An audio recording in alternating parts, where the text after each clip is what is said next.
Baik, bismillahirrahmanirrahim. Assalamualaikum warahmatullahi wabarakatuh. Selamat pagi semuanya.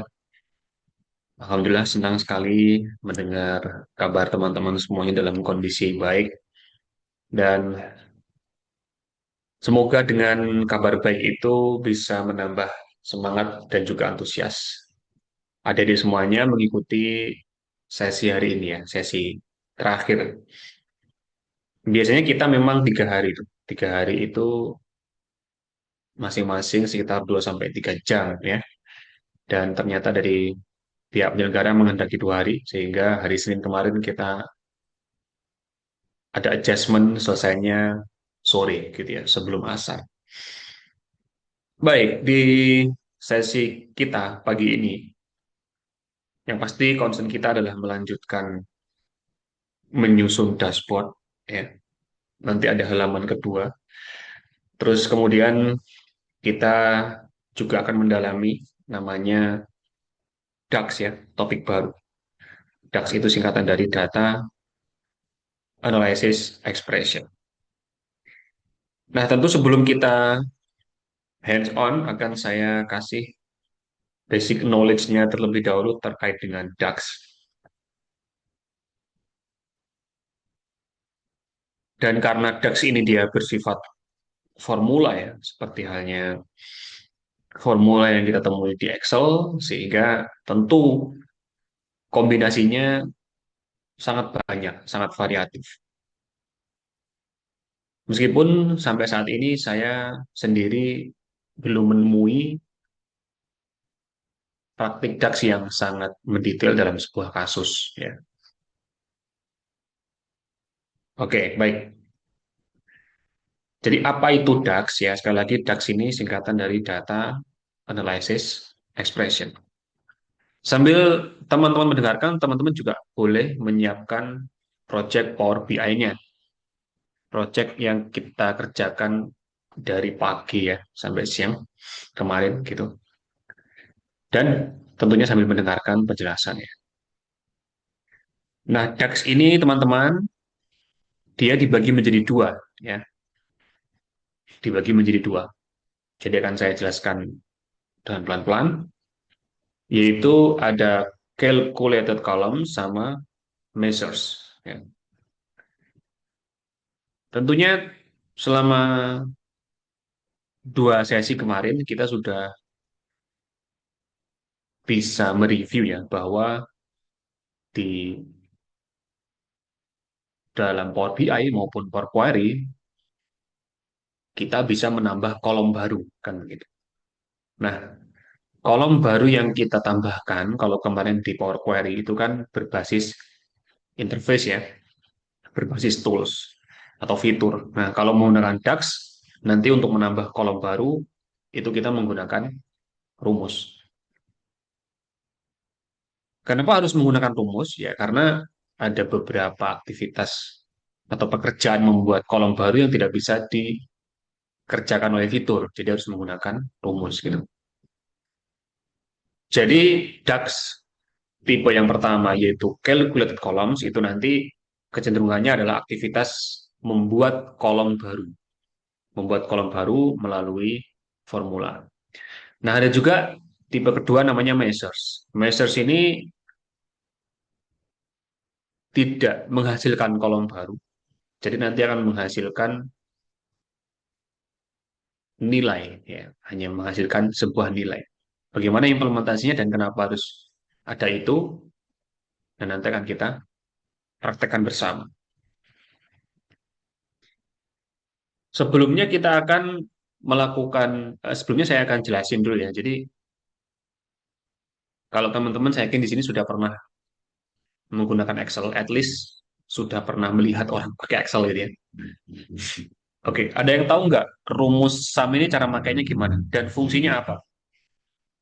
Oke, kita diskusi dulu lah ya. Rumus SUM itu fungsinya apa dan cara pakainya gimana?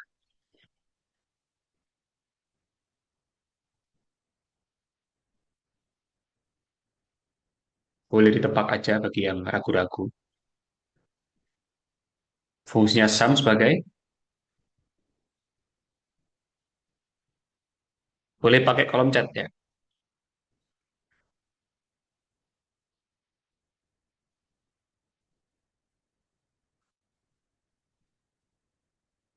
Betul, Livro, menjumlah. Oke, menjumlah angka semua kolom atau baris ya. Tahu range ya. Range itu rentang ya. Jadi misalnya A2 sampai B5 ya, itu rentang gitu. Nah, tentunya kalau kita mau menulis rumus di Excel itu diawali dengan karakter sama dengan gitu kan, sama dengan sum. Terus buka kurung, range-nya tutup kurung ya. Sesimpel itu kalau menggunakan Excel. Kalau menggunakan DAX di Power BI sebenarnya mirip-mirip sih. Kalau kita mau menjumlah juga sama dengan sum. Ya, kalau kita menjumlah juga diawali dengan sama dengan sum. Cuma nanti perbedaannya di sini. Karakter pertama bukanlah sama dengan seperti yang di Excel, tapi kita harus membuat nama dulu. Mungkin kalau di matematika saya sebutnya ini variabel lah ya. Di teman-teman fisika juga mengenalnya ya. Anggaplah kita membuat variabel dulu deh. Membuat variabel bebas ini namanya. Bebas. Terserah kita namanya. Tidak ada aturan yang mengikat. Jadi variabel atau nama measure sama dengan sum masih sama, buka kurung ya. Cuma nanti di sini ada perbedaannya. Kita harus mention nama tabel dulu. Mention nama tabel. Kemudian kurung siku,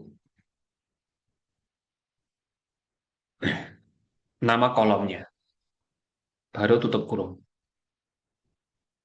Kenapa kok harus mengidentifikasi nama tabel? Gitu ya. Kenapa kok nggak langsung nama kolom, Pak? Misalnya, kita kan punya kolom sales ya. Masih ingat ya, kemarin ya, ada kolom sales, kolom profit. Misalnya kita mau menjumlah kolom profit tuh, menjumlah kolom profit. Kenapa kok harus kita dahului dengan nama tabel? Karena bisa jadi kayak praktek kita yang siang kemarin. Kita melibatkan banyak tabel, bisa jadi tabel-tabel itu memiliki nama kolom yang sama. Nah, sehingga harus kita identifikasi dulu nama tabelnya, baru nama kolom. Meskipun di sini kelihatannya kita harus menuliskan secara mendetail, cuma nanti di Power BI itu tidak seribet ini sebenarnya prakteknya. Ya, cukup mudah karena sudah ada Power BI sudah ngasih saran, sudah ngasih shortcut gitu, sehingga nanti bisa lebih cepat. Nah, contoh implementasinya misalnya variabel atau nama measure-nya kita kasih nama total profit sama dengan sum ya. Terus kita punya tabel namanya orders misalnya. Ya, tabel namanya orders. Nah, di tabel orders ini ada kolom namanya profit. Nah, udah gitu aja. Ya, tutup kurung. Nah, nanti hasilnya adalah kita akan mendapatkan sebuah value measure yang berdiri sendiri. Oke, lanjut ya. Nah, ini nih contohnya. Ini penjelasannya. Jadi, measure misalnya total quantity ya, sama dengan sum, fungsinya menjumlah. Transaction ini adalah table name, quantity adalah column name. Jadi sebenarnya total quantity ini adalah menjumlah semua nilai di kolom quantity ya, semua kolom di quantity di tabel transaction gitu. Jadi harus diidentifikasi dulu nama tabelnya. Operatornya sebenarnya simple, hampir sama seperti di Excel, ya sama sih. Plus minus bintang untuk kalian ya, garis miring untuk pembagian, lalu eksponensial kayak gini. Terus operator pembanding equal to, strictly equal to dan seterusnya. Ya, greater than, less than dan lain-lain. Oke, nah sekarang kita coba praktek ya. Saya akan kembalikan ke bagian ini. Oke. Jadi pastikan teman-teman sudah membuka Power BI-nya. Terus sekarang kita ke bagian table view.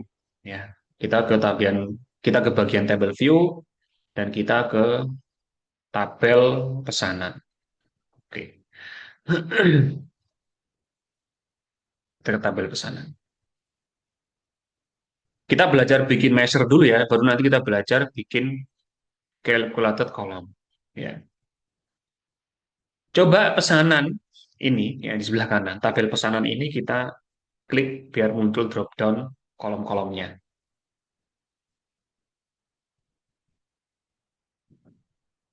Oke, kita lihat ya di sini kolom-kolomnya tidak ada yang berubah gitu. Dari mulai city, customer ID dan seterusnya ya. Nah,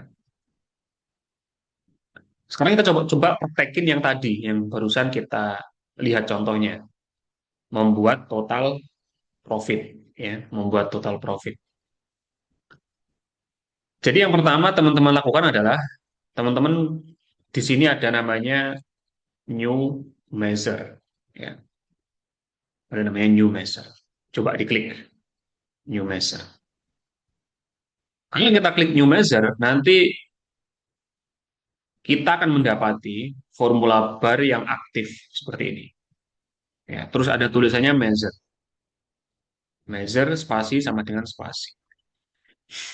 Nah, tampilan di sini kalau terlalu kecil, teman-teman boleh melakukan penyesuaian dengan cara menekan tombol kontrol dan tombol plus. Jadi biar dia semakin besar. Di sini saya tunjukin contohnya kalau kita zoom in ya, besar ukuran dari formula barnya jadi seperti itu. Oke, yang sudah tampil seperti ini boleh ketik angka satu ya, minimal muncul measure spasi sama dengan spasi. Oke, siap.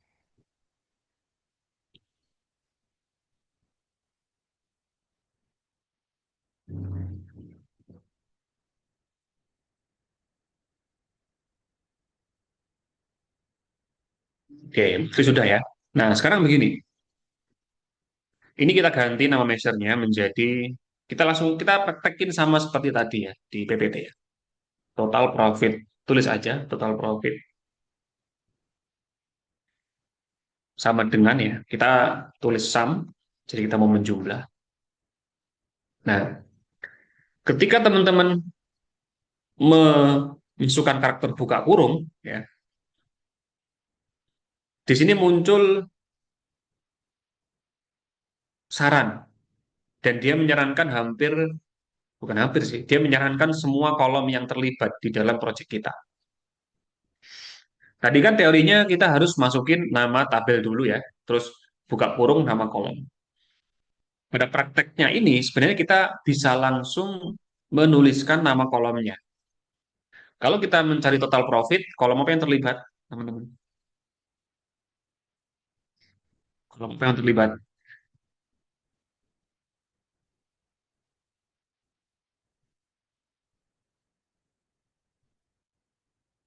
Yang terlibat kolom apa? Kalau kita mau membuat total profit, ya betul. Nah, Ifrokatul itu nama order itu apa ya? Pesanan mungkin ya, pesanan. Istilah Inggrisnya pesanan order. Ya, profit maksudnya yang disampaikan Nisa. Jadi kita tulis langsung bisa kok, profit. Tuh.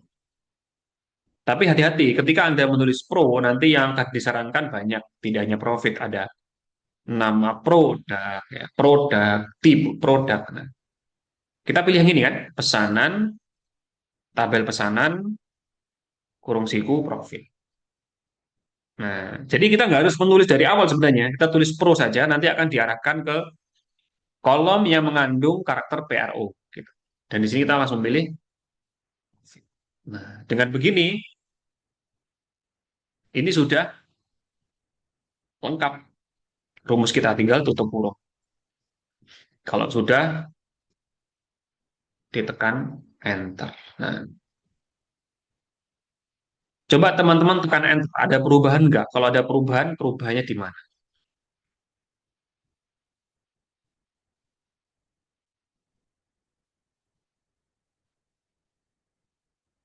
Ada yang melihat perubahannya di mana nggak?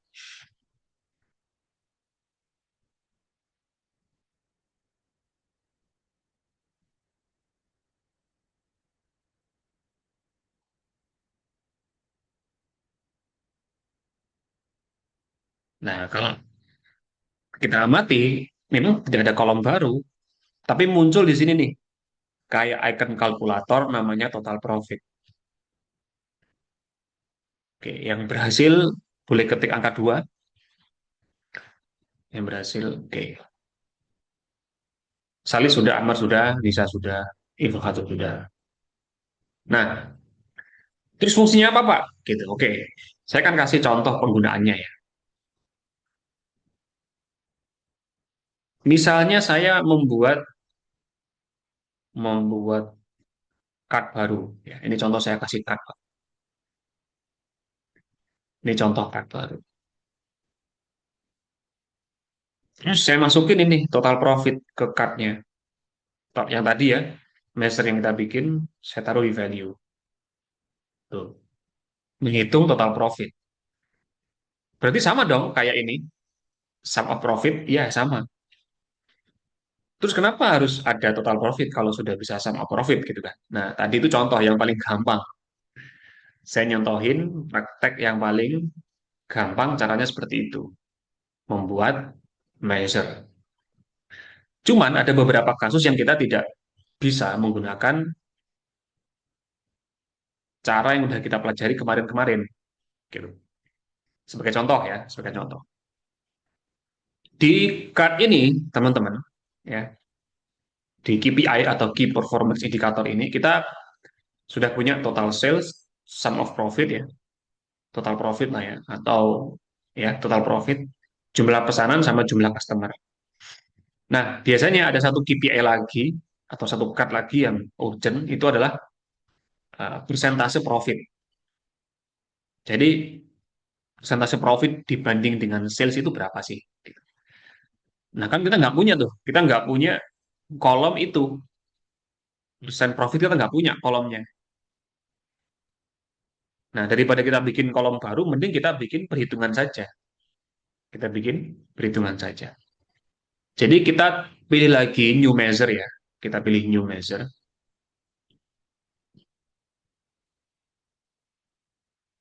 Kita pilih new measure. Terus ini saya zoom in. Terus kita tulis ya.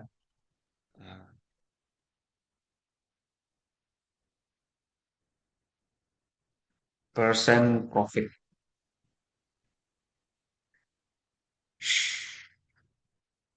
Percent profit itu apa sih? Percent profit itu gini. Jadi dia adalah rumusnya ya. Total profit dibagi total sales ya dikali 100%. Bentuknya nanti persentase.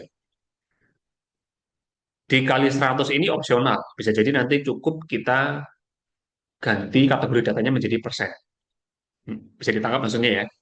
Jadi rumus tadi saya sampaikan total profit dibagi total sales kali 100%. Nah, kali 100%-nya ini sebenarnya opsional karena nanti kita bisa mengatur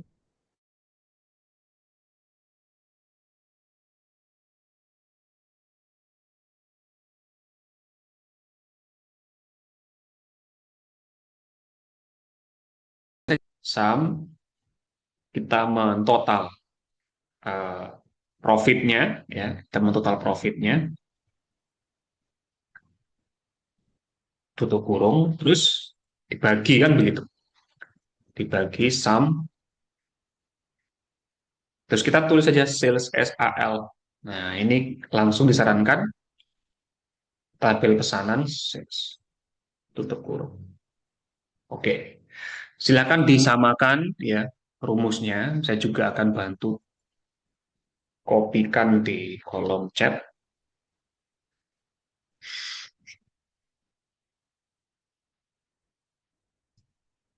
Nah, nanti kita coba lihat ya berhasil enggaknya ya. Jadi di sini teman-teman klik enter atau klik tombol centang di sini, commit. Ya. Oke, sekarang kita punya persen profit. Pertanyaannya sekarang begini, teman-teman. Persen profitnya teman-teman muncul di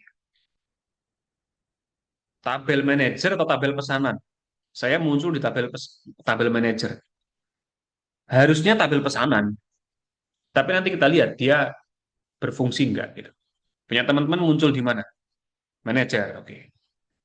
Ada yang muncul di pesanan, mesernya. Punya Aulia muncul di manager. Yang lain gimana? Muncul di mana? Oke, ada yang muncul di pesanan. Nanti kita cek ya. Kita cek berhasil enggak. Kalau nggak berhasil, nanti harus kita pindah ke pesanan. Itu pun metodenya harusnya dibuat ulang. Jadi tidak bisa dipindah. Cara ngeceknya kita masukin aja ke sini ya. Jadi card ini kita klik, terus persen profit teman-teman taruh di bawahnya sum of profit. Oke, ternyata berhasil. Ya, meskipun dia berada di tabel manager, tapi berhasil. Di sini masih 0,82 ya, sementara kita berharapnya persen profit kan, persentase ya. Jadi silahkan diklik measure-nya, measure-nya silahkan diklik. Terus teman-teman cari di sini di bagian measure tools ya, format persen persentase ya. Silahkan diklik, kita lihat. Nah, sudah. Jadi persen profitnya 81,6. Yang sudah berhasil ketik angka 1 ya sampai di tahap ini. Silahkan.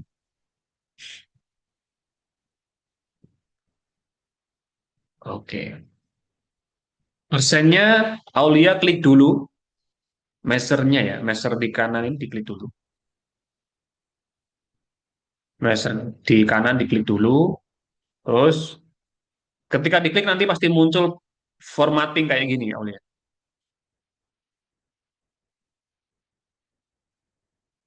Total profit hilang. Sebenarnya kalau total profit hilang nggak apa-apa Amar, karena nggak dipakai. Sebenarnya nggak masalah kalau pun hilang, karena nggak dipakai. Yang kita pakai yang ini, persen profit. Kalau Amar mau bikin lagi, bikin aja langsung. New measure, profit, sama dengan sum, dalam kurung pesanan, kurung siku profit. Ya, begitu Aulia udah berhasil Aulia. Yang menentukan persen, membuat persen. Oke, mumpung kita lagi ngoprek si ini ya, si si card-nya ini, kita edit sekalian ya. Ini kemarin saya kasih challenge teman-teman biar rata tengah ya. Rata tengahnya berarti diklik, terus kita coba ke format your visual. Saya juga lupa, lupa ingat. Kalau nggak salah di card, kalau nggak di card nanti di call out ya. Kita kita coba explore ya. Di card ini, wow banyak banget pengaturannya. Border sudah,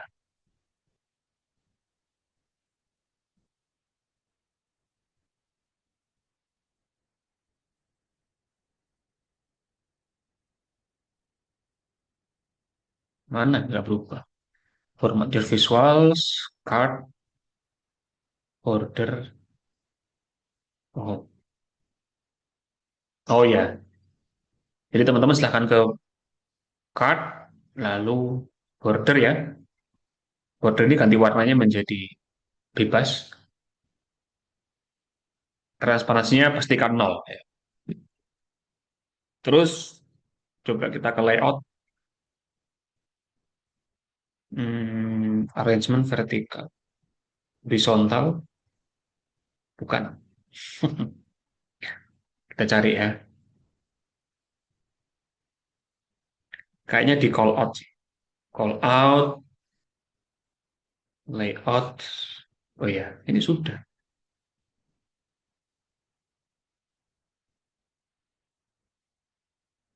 Oke, di value center. Teman-teman kalau mau membuat di rata tengah, pilih call out ya. Call out, kemudian di bagian value, pilih horizontal alignment. Nah,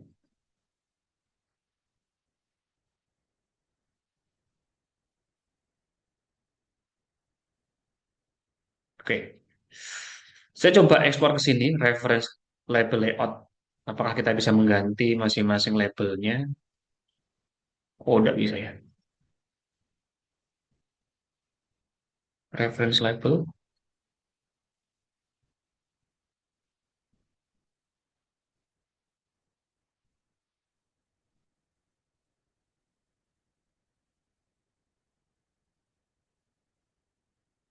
Ya, itulah.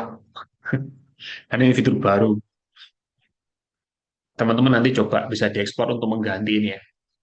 Mengganti namanya. Karena nama ini harusnya diubah menjadi bahasa Indonesia. Kayak sum of sales, sum of profit gitu ya.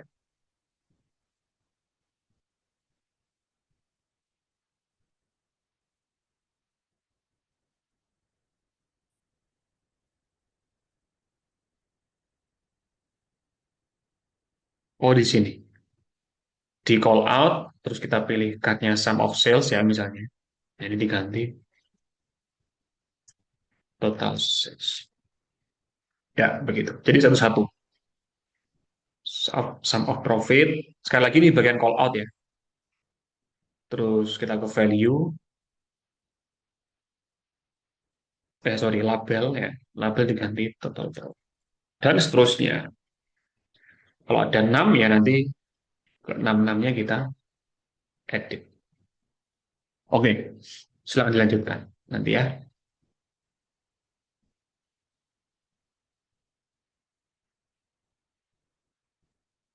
Dan saya ingatkan kembali bahwa tampilan yang di atas ini ya, card ya, susunan card ini disebut juga dengan namanya KPI. Saya tulis di kolom chat ya. KPI atau Key Performance Indicator. Saya tulis di kolom chat ya. Key Performance Indicator atau KPI. Jadi sebuah elemen yang cenderung menampilkan informasi umum dan cukup urgent. Dan biasanya itu informasi yang harap untuk segera dilihat gitu, mau segera direview. Total sales-nya berapa sekarang? Nah, seperti itu kan. Jadi ada namanya KPI. Oh ya, kenapa di sebelah kiri ini saya kosongi? Jadi sebelah kiri ini sebenarnya dalam layout dashboard, biasanya kiri atas itu diisi dengan logo perusahaan, teman-teman. Kenapa seperti itu? Ya karena psikologi manusia kan membaca dari kiri atas ya. Makanya kayak logo perusahaan, alamat perusahaan.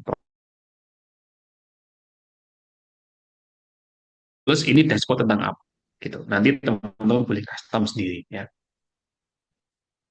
Oke, kita lanjut sekarang ke uh, calculated column. Ya. Kita lanjut sekarang ke calculated column. Sorry, tadi suara saya selama training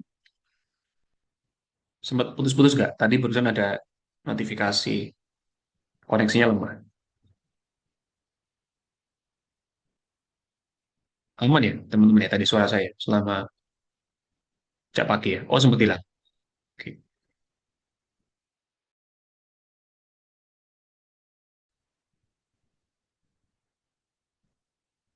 Oke, lanjut ya. Nah, itu contohnya menggunakan measure ya. Sesimpel itu. Dan nanti kalau teman-teman mendapati, wah ini harusnya bikin kalkulasi gini, gini, gini. Nah, itu nanti teman-teman bisa menggunakan measure ya. Dan operatornya sederhana kok, plus, minus, ya. Dan rumus-rumusnya juga mirip-mirip sama Excel. Average, dan juga min, max, gitu. Oke, sekarang kita ke table view lagi, terus kita pilih pesanan. Di sini kita akan mencoba beberapa rumus yang sering dipakai, ya, beberapa rumus yang sering dipakai dalam handling data. Coba teman-teman lihat di kita sekali lagi ke tabel view ya. Di tabel view kita lihat di sini ada tanggal sama tanggal pengiriman. Ya, ini sepertinya karena ada kesalahan alih bahasa. Sebenarnya maksudnya bukan tanggal pengiriman sih. Ini tanggal tanggal diterimanya paket sebenarnya ya. Tanggal diterimanya paket. Oke, nah kita pengen membuat kolom baru. Kolom baru ini yang berisi selisih pengiriman paket atau pengiriman barang. Kalau selisihnya berupa angka kan kita tinggal kurangi aja kan, misalnya 5 sama 3. Kita tinggal bikin rumus ya kolom A dikurangi kolom B kan begitu untuk mencari selisihnya. Tapi karena ini bentuknya tanggal, maka kita perlu melakukan penyesuaian. Nah, caranya bagaimana? Caranya simple. Teman-teman coba ke tab menu home ya, tapi kita masih di table view. Nah, silakan teman-teman cari tool namanya new column. Tool namanya new column. Kalau diklik intinya nanti sama. Jadi ketika diklik akan muncul kolom baru seperti ini, tapi masih kosong. Plus formula bar kita akan mulai aktif. Nah, nama kolomnya apa? Nama kolomnya kita kasih nama selisih atau gini aja deh, waktu pengiriman aja, waktu pengiriman. Jadi silakan kamu tulis waktu pengiriman. Nah, waktu pengiriman sama dengan ya. Nah, kita pakai rumus apa? Rumus yang kita pakai namanya adalah date diff, teman-teman ya. Date ini, date diff. Tuh, date diff.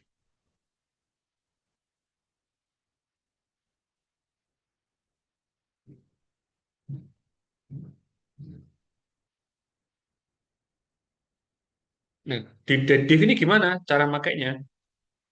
Sudah ada parameter-parameter yang di-spill sama dia. Ya, di sini kita diminta memasukkan 3 parameter.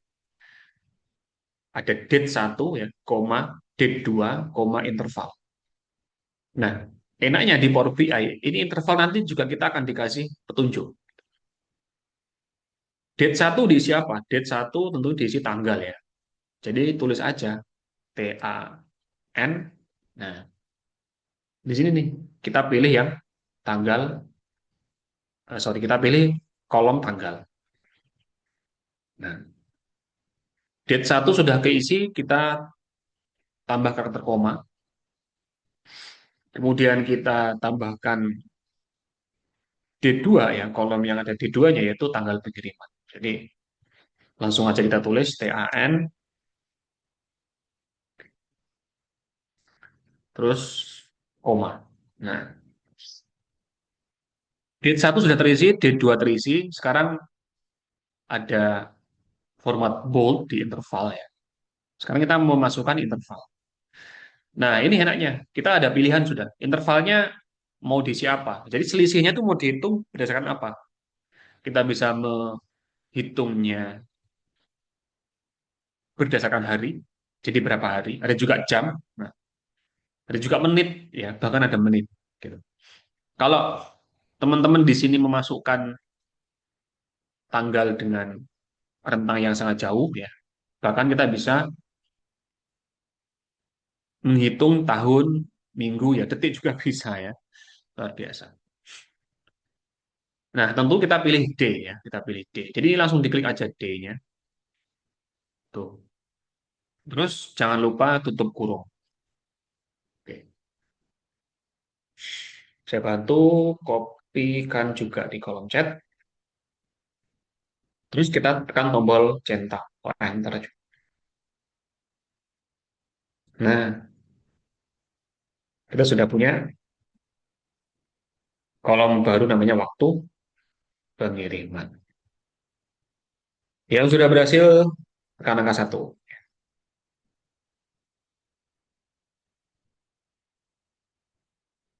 Tuh, gampang kan?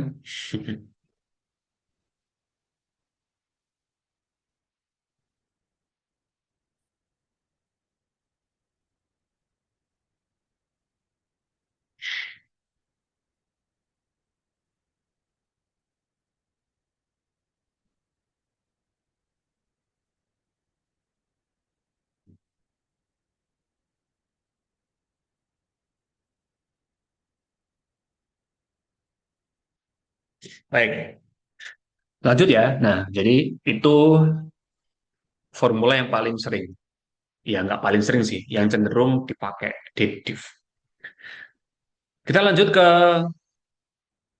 function berikutnya. Ya, function berikutnya ini alternatif dari if. Ya. Daripada kita menggunakan if, kita bisa menggunakan eh, rumus ini. Namanya switch, teman-teman. Namanya switch. Jadi langsung aja kita tambahkan new column ya. New column. Kita jadi gini, kita mau mengklasifikasi waktu pengiriman. Nah, waktu pengiriman ini mau kita klasifikasi ya. Kita bikin aturannya dulu deh. Kita bikin aturannya dulu. Aturannya jika 1 hari ya, maka kita kasih nama express gitu aja ya. Express. Kalau 2 sampai 3 hari kilat, kemudian 4 sampai 5 hari reguler gitu ya. Terus kemudian eh, masa lambat namanya, jangan lambat lah. Apa teman-teman? Pokoknya ada 3 lah. 3 itu aja ya, sampai reguler aja ya. Sampai reguler. Oke, jadi kita kasih nama kolomnya klasifikasi pengiriman ya, klasifikasi pengiriman. Sama dengan switch. Tulis rumusnya switch. Nah, switch di sini parameternya minimal ada 4 ya. Yang pertama expression, lalu value 1, result 1, lalu else. Ya. Value 1 diisi kondisinya nanti. Jadi kita bikin kondisi ketika waktu pengiriman kurang dari sama dengan 1 ya, atau sama dengan 1, koma, resultnya adalah nanti muncul keterangan express gitu ya. Nah, jadi di sini kita tulis dulu sebelum value ada expression. Expression ini apa? Expression cuma 2 sebenarnya, true sama false. True itu ketika nanti kondisi terpenuhi. Jadi ketika kondisi waktu pengiriman sama dengan 1 terpenuhi, maka hasilnya adalah express. Begitu cara mainnya. Jadi kita memulainya dengan expression dulu. Expression cuma 2 ya, true sama false. Untuk kondisi ini kita pakai true. Nah, tulis saja true. Terus koma. Nah, value satunya apa? Value 1 tadi misalnya waktu pengiriman ya. Jadi kita tulis, nah waktu pengiriman sama dengan 1, koma, resultnya adalah express, koma. Oke. Sebelum kita lanjut, ya, agar penulisan DAX-nya ini rapi, maka saran saya, teman-teman setelah true, ya, setelah true ini kan ada spasi, dihapus juga nggak apa-apa spasinya. Ini biar nanti rapi, maka saran saya kamu pindahkan ya baris ini, pindahkan baris yang saya blok ini ke baris di bawahnya. Jadi menggunakan shift enter. Nah, gitu. Sehingga nanti rapi ya. Kondisi kedua nanti di baris ketiga. Kalau ada kondisi selanjutnya baris berikutnya nih, biar rapi. Oke. Nah, kalau kita amati di formula kita itu ekspres ini kok ada underline merah sama di situ kalau kita hover ada keterangan cannot find name express. Padahal ini tadi rencananya kita memang mau bikin istilah baru ya, mau bikin statement baru. Kalau pesanan waktunya, kalau waktu pengirimannya sama dengan 1, maka ada keterangan express. Nah ini kira-kira kenapa teman-teman? Ada yang tahu nggak? Kenapa kok express ini ada underline merah? Ini teman-teman dari matematika harusnya tahu. Harusnya sih, tapi saya juga lebih ke menebak aja. Ada yang tahu nggak kenapa? Yang kita masukkan ini apa sih tipe datanya? Teks ya, tipe data teks. Kalau saya tulis terbaca variabel, oke, cukup cukup make sense. Tapi menuju ke tepat ya, belum belum tepat banget.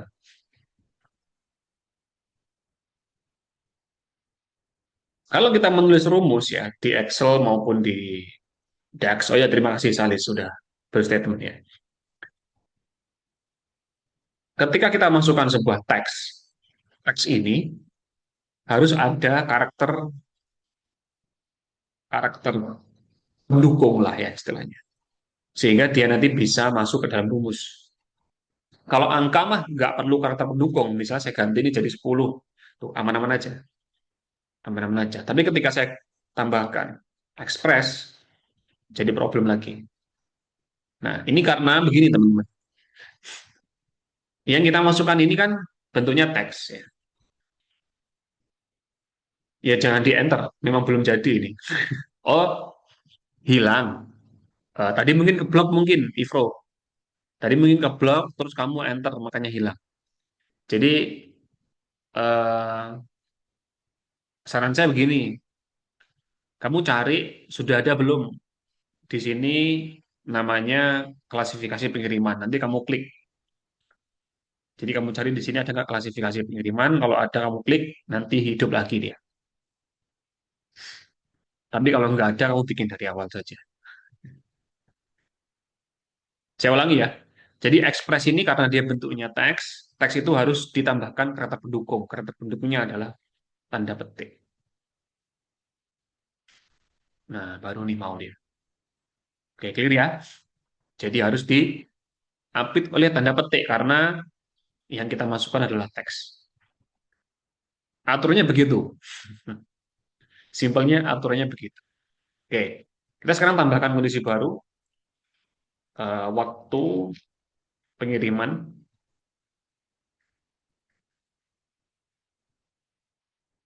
eh, lebih dari kurang dari ya. Kurang dari sama dengan 3, maka kita kasih nama, sorry, kita kasih istilah tadi, kilat ya, koma. Nah,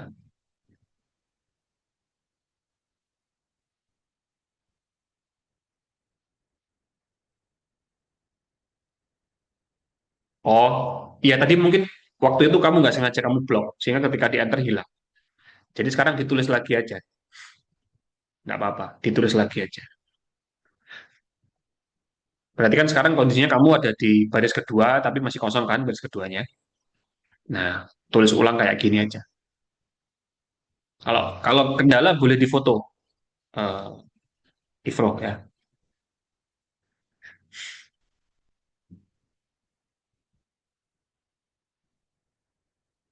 Nah, lanjut ya. Jadi sekarang baru kita lanjutin else. Nah, wah, apa ini? Jadi setelah kilat, ya, ada else. Karena tinggal yang terakhir, kalau terakhir kan kita nggak perlu ngasih ini ya, apa namanya? eh, kita nggak perlu ngasih kondisi, cukup langsung aja tulis, ya. Di luar kondisi ini berarti adalah reguler, gitu aja, reguler. Jadi nggak perlu teman-teman tambahkan kondisi baru. Kalau sudah, tekan enter atau tanda centang, nanti kita lihat hasilnya.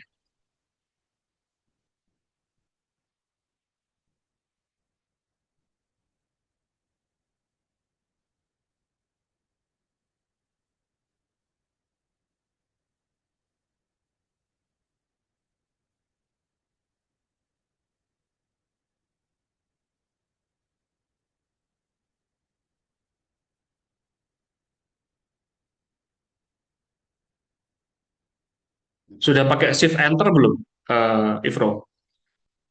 Cara enternya pakai shift enter, jangan cuma di enter. Kalau cuma di enter nanti akan mengunci rumusnya. Ya, jadi kondisinya kan seperti ini misalnya. Ini ya. Nah, ini pakai shift enter. Ini juga tadi pakai shift enter.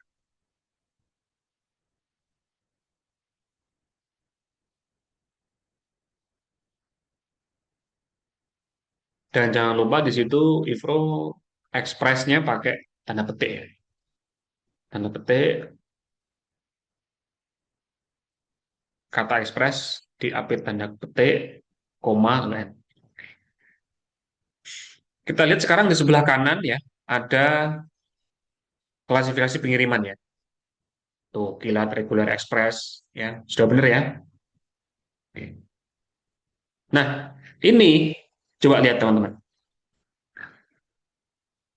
Ada Nah, ini kita pentingnya menelaah hasil dari formulanya ya. Ini kok kilat, ini kok nol hari ya. Waktu pengirimannya nol, artinya hari itu juga nyampe. Kok kenapa diisi kilat? Gitu. Berarti ada salah dengan rumus kita kan? Oke, coba. Di sini ada kilat, tapi dia waktu pengirimannya nol. Harusnya kalau waktu pengiriman nol, keterangannya apa? Keterangannya apa? Adik-adik, kalau waktu pengirimannya nol hari, harusnya hari itu juga langsung dikirim. Ekspres kan, betul ya? Berarti apa yang perlu kita perbaiki Amar dari formulanya? Mana yang diperbaiki kira-kira formulanya?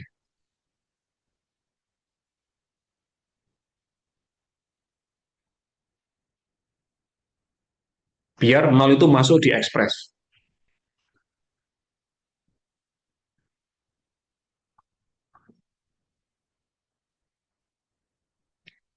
Ya, jadi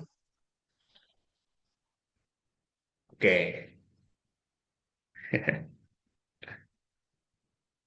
Nisa jawabannya kurang dari sama dengan satu. Aulia kurang dari sama dengan nol. Oke. Kalau kita menggunakan kurang dari sama dengan satu, maka nanti otomatis ya nol pasti ikut karena nol juga kurang dari satu kan. Nah, tapi kalau kurang dari sama dengan nol, maka kita membuat kondisi baru. Nah, kalau bikin kondisi baru, rumusnya jadi lebih panjang. Itu aja sebenarnya eh, prinsipnya. Sementara dalam menulis skrip itu kita diharapkan menulis dengan efektif, ya. Sehingga yang lebih tepat di sini jawabannya misal, ya. Pak, saya pengennya ada klasifikasi baru, Pak. Apa tuh? Instan ya, untuk mewakili yang nol tadi. Nah, kalau mau mewakili yang nol, boleh kamu bikin baru, ya, bikin baru, kemudian sorry, kamu bikin kondisi kondisi baru waktu pesanan sama dengan nol. Kalau error coba di kok foto, foto ya. Karena pasti nanti harus kita troubleshoot. Coba di foto ya, Ivo. Nah, sekarang teman-teman, sebelum kita melanjutkan dashboard ya, saya akan challenge ya. Akan saya challenge, coba rekan-rekan membuat membuat sebuah kolom baru melalui rumus switch untuk apa ya yang bisa ya.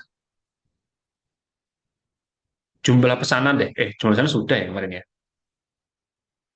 Eh, oke, diskon aja. Coba teman-teman membuat klasifikasi diskon ya. Klasifikasi diskon. Jadi diskonnya apa ya kalau diskon ya? Klasifikasinya ya. Bikin dua aja nggak apa-apa, hot sama cold ya. Atau tiga, hot, cold sama warm ya. Jadi bikin klasifikasi hot, cold sama warm. Hot itu kalau diskonnya di atas 8% ya. Kemudian cold kalau 1 sampai 3%. Nah, di antaranya berarti warm ya. Nanti bikin aja nama kolomnya klasifikasi diskon. Oke? Menggunakan rumus apa? Switch. Silakan dicoba ya. Saya ulangi ya. Eh,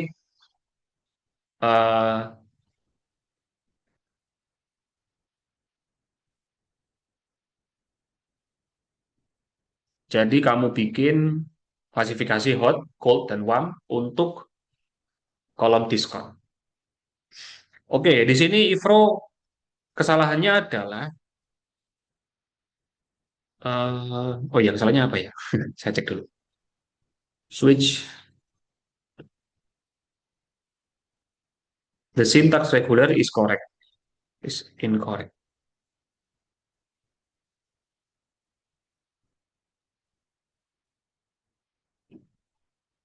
Oh, kamu belum ada koma setelah kilat, Ivro ya. Itu setelah kata kilat harusnya kamu kasih koma.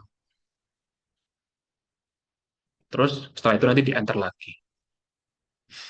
Oke, silakan dicoba teman-teman tadi challenge-nya. Bagi yang berhasil nanti silakan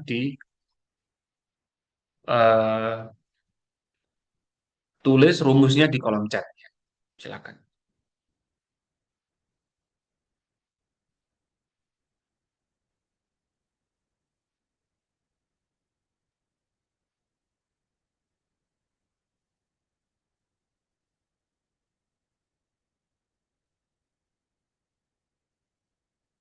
Batasnya tadi, jadi di atas 8% itu masuk hot ya. Terus 1 sampai 3% masuk cold. Nah, di antaranya itu berarti warm ya.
Yang sudah berhasil boleh mengirimkan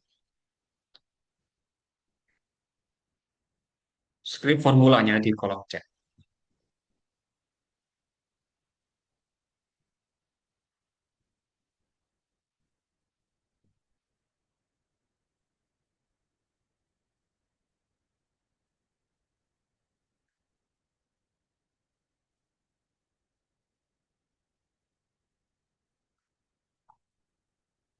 Coldnya 1 sampai 3%. Ya.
Nisa.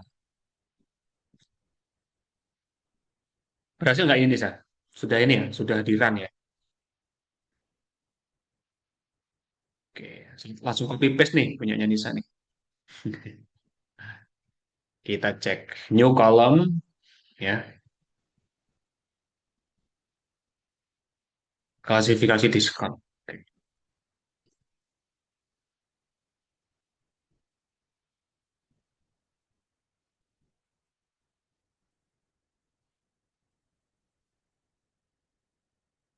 Kenapa pakai dan Nisa?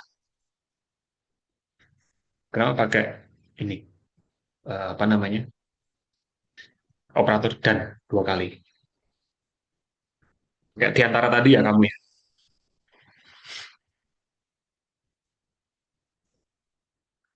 Oke, sebenarnya pakai ini boleh, pakai eh, karena Bitwin. Oke, sebenarnya tanpa Bitwin pun tadi ketika kita membuat formula sebelumnya ya, ini untuk membuat simpel aja sih. Tapi kalau teman-teman prefer kayak gini is okay karena ini kaitannya dengan preferensi ya. Kalau tanpa menggunakan dan sekalipun ya, kayak tadi kita membuat di case sebelumnya,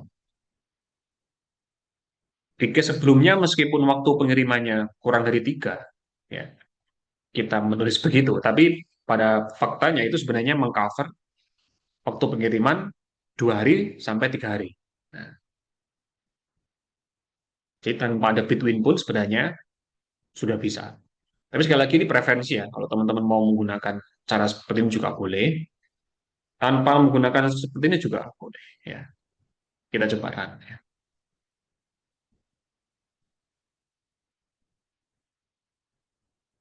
Di saya error. Kenapa nih? Kita cek.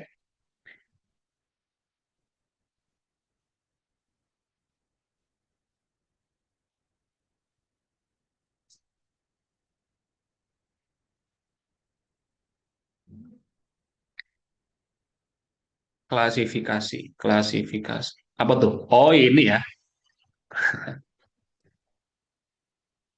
Nama, apa namanya? Nama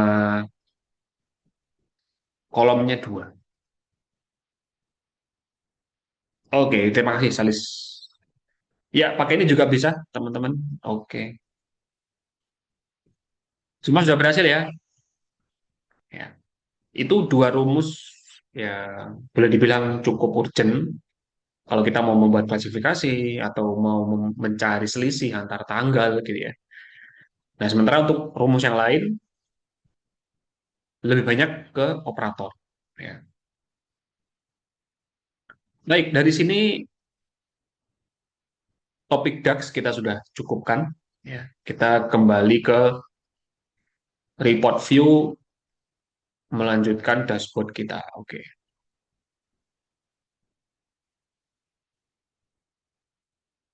Untuk itu, teman-teman, kita perlu membuat page baru ya, membuat page baru,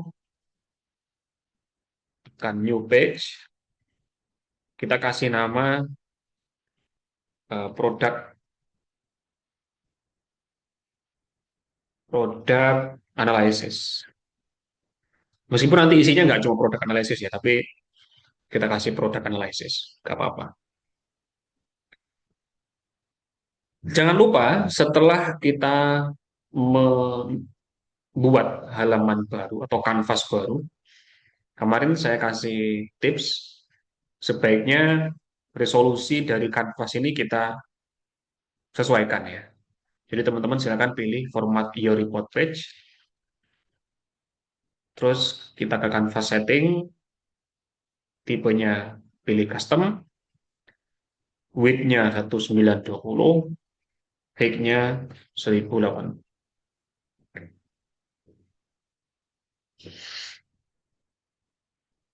Oke, sudah ready ya?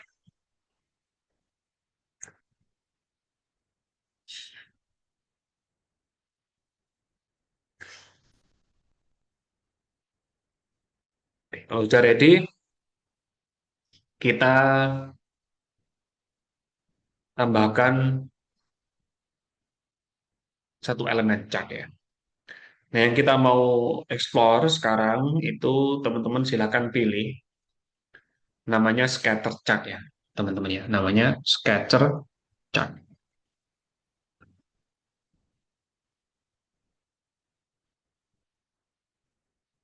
Pilih scatter chart ya. Nah, ini chart yang cukup urgent memang untuk melakukan analisa ya. Kita di sini tidak hanya melihat sebaran dari data, tapi juga nanti bisa menganalisa mendalam mana produk yang well perform atau mana produk dengan performa terbaik, mana yang kurang gitu. Oke. Saat kita menambahkan cat ini, kita nanti akan mendapati parameter seperti yang teman-teman bisa lihat di sebelah kanan ya. Parameternya hampir sama banyak dengan lainnya. Oke. Yang pertama kita lakukan apa? Jadi perlu saya sampaikan dulu, goal kita di sini adalah melakukan analisa produk. Sehingga kita tambahkan dulu ya di bagian x-aksis ini adalah kolom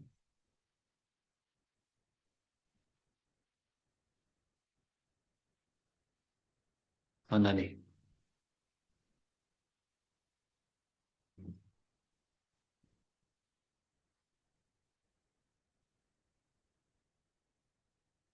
Jumlah pesanan baru ya. Jumlah pesanan kita taruh di X. Oke. Tentunya di sini kita belum bisa melihat apapun ya karena baru menambahkan satu parameter. Y-nya itu adalah sales. Y-nya adalah sales. Oke.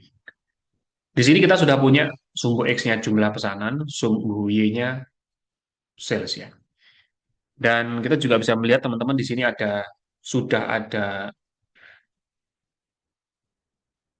leveling ya. Di sini ada 100.000 sampai sana 150.000. Artinya semakin ke kanan nanti akan kita lihat semakin banyak jumlah pesanan. Begitu juga dengan sales, semakin ke atas semakin banyak salesnya. Nah, yang mau kita analisa dulu adalah produk kategori. Jadi produk kategori teman-teman taruh di value. Nah, sekarang kita bisa mendapati ya, meskipun titiknya sangat kecil ya, titik sangat kecil. Di sini kita melihat bahwa produk kategori teknologi, ya, produk kategori teknologi itu dia memiliki sumbangsih profit terbesar, sekitar 3 juta USD. Sedangkan untuk furniture, ya, dia ya tengah-tengah lah ya. Meskipun jumlah pesanan nggak banyak, ya, tapi dia bisa ngasih profit 2 jutaan. Oh sorry, bahkan 3 juta ya. 3 juta USD. Sedangkan untuk produk office supplies ya, ini ordernya paling banyak, tapi dia tidak bisa memberikan sumbangsi tertinggi gitu. Jadi meskipun jumlah ordernya banyak, belum tentu profitnya besar, belum tentu penjualannya tinggi. Ya contoh gini deh, contoh eh, e-commerce-nya jualan TV misalnya. TV satu yang 40 inch harganya misalnya 5 juta gitu ya. Satu PC itu. Ordernya cuma satu, pesanan cuma satu, tapi harganya 5 juta. Sedangkan di bagian ATK ya, office supplies, beli kertas 10 rim ya kan, jumlahnya lebih banyak ya, 10 rim.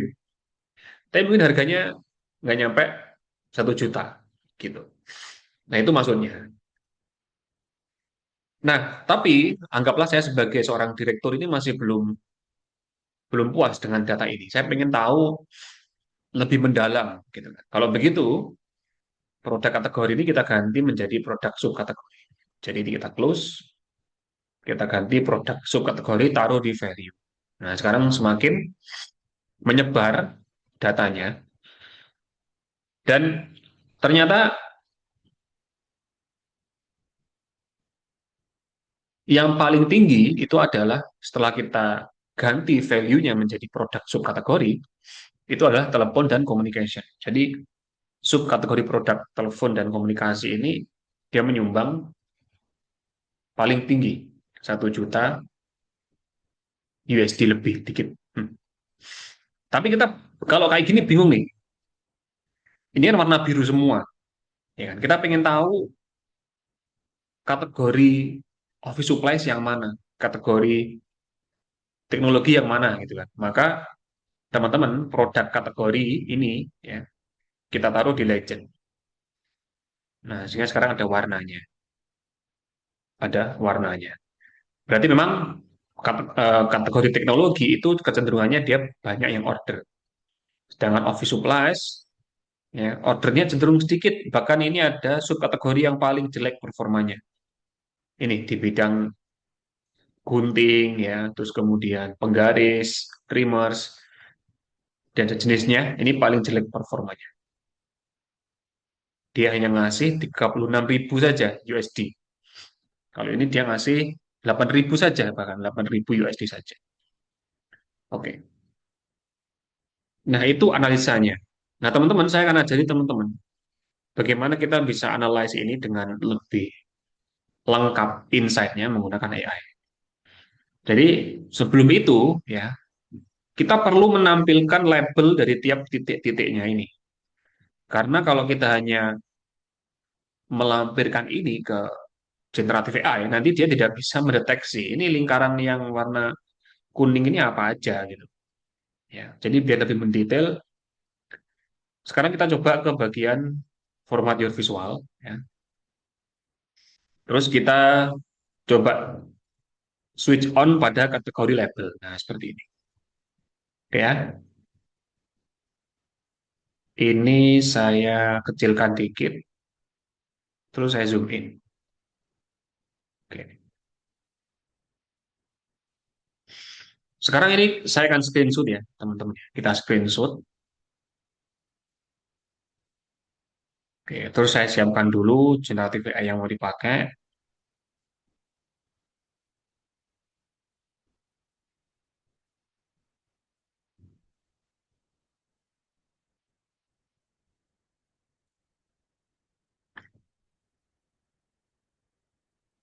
Oke, bagian label itu silahkan ke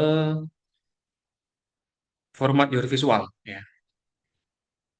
Diklik, pilih ini, Aulia, format your visual. Nah, nanti langsung ada tuh kategori label. Kategori labelnya di on kan. Teman-teman boleh menggunakan apa saja ya. Sorry, maksudnya menggunakan generatif AI apa saja. Mau menggunakan GPT, mau menggunakan eh, Gemini. Di sini saya akan coba bandingin ya. Bandingin antara Cloud sama GPT. Kita paste aja fotonya.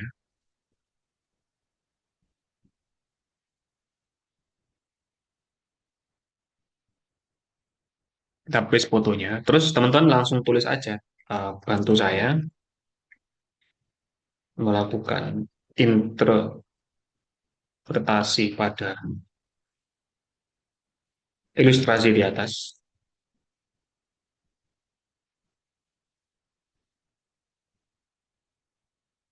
Tambahkan insert penting sebagai rekomendasi. Nah, kita paste dulu. Terus saya pakai prompt yang sama.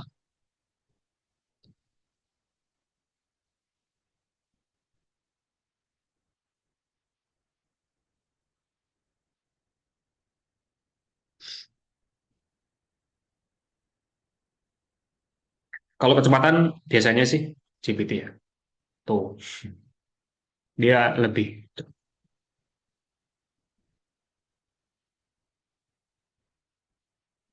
Dia sudah memberikan insight yang cukup mendalam. Dia juga ngasih rekomendasi. High sales, low order ya. Ini untuk yang jumlah pesanan sedikit, tapi dia ngasih sales tinggi. Nah, ini office machine, copiers and fax gitu ya.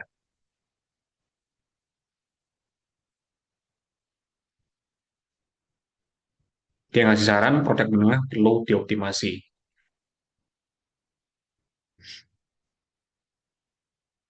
Nah, lengkap banget. Bahkan untuk uh, untuk versi free dia udah bisa profit kita kayak gini, ini sangat membantu tentunya bagi seorang BI. Tapi teman-teman boleh melakukan review secara mendalam juga ya, karena kita juga punya intuisi seorang BI itu bener nggak ini? Jangan-jangan dia jangan-jangan ngomong ngomong kosong gitu ya. Ini kalau kita menggunakan cloud,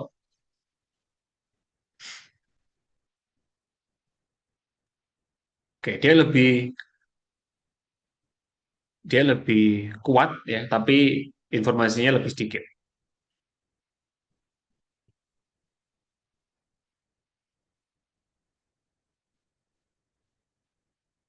Oke, itu triknya ya. Triknya kalau teman-teman ingin interpretasi, minimal kita tinggal baca gitu.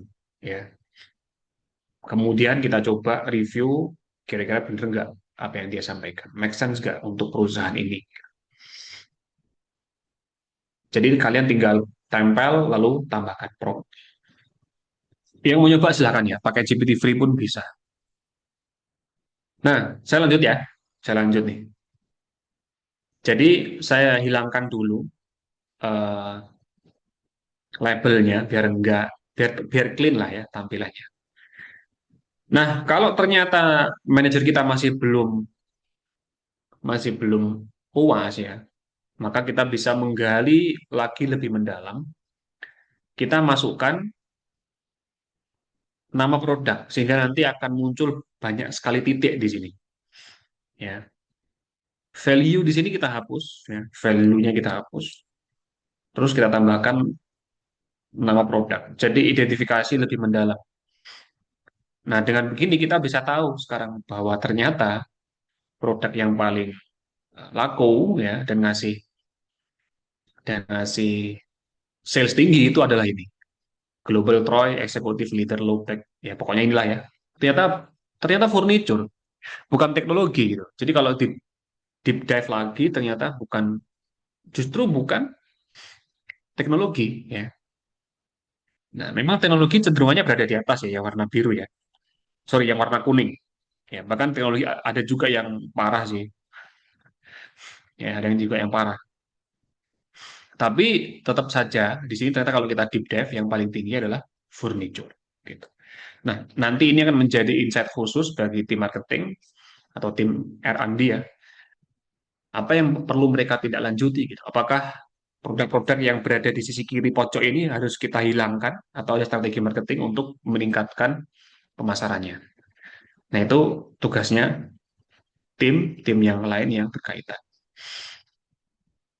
Coba teman-teman kita ke format your visuals, kita tambahkan zoom slider ya. Nah, zoom slidernya ini karena bentuknya cat, maka zoomnya ada dua. Jadi kalau kita mau menggali ke yang berada di pojok kiri bawah, ya kita bisa pakai tool zoom ini. Nah, ini yang apa nih? Cuma satu yang beli. Apa yang cuma satu yang beli nih? Printer ya. Nah, cuma terjual satu selama 3 tahun. Terus surge protector. Ya, cuma satu terjual. Nah, yang ini perlu kemudian dievaluasi. Kita perlu jualan printer nggak sih? Gitu. Karena cuma satu yang terjual. Nah, itu kalau kita menggunakan analisa mendalam menggunakan slider.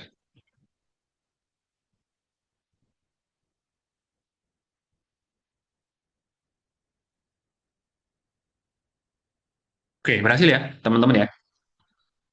Itu scatter plot. Jadi melakukan analisa mendalam, khususnya untuk produk, dan juga sebenarnya bisa untuk kasus lain selama mirip ya.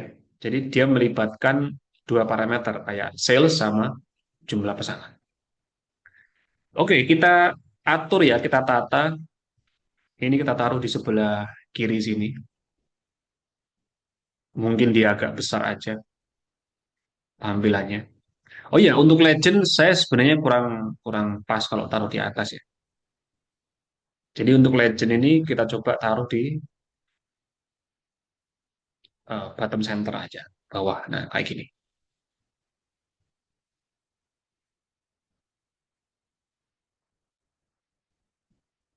Teman-teman masih ingat ya, kita kemarin menambahkan border ini dengan cara kita klik catnya lalu kita pakai format painter. Nah, format painter ini juga bisa lintas worksheet, sorry, lintas page ya.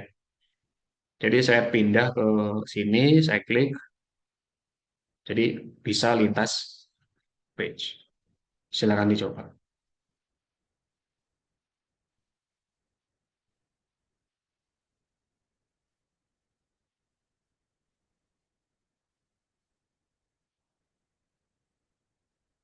Tapi zoomnya hilang ya, karena kita menggunakan pengaturannya cat sebelumnya. Ini saya tambahkan lagi zoomnya.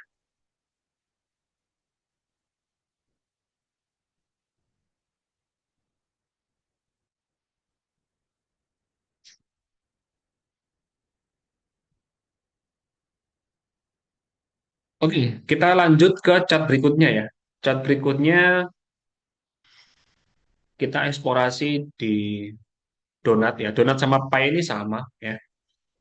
Saya masukin donat aja.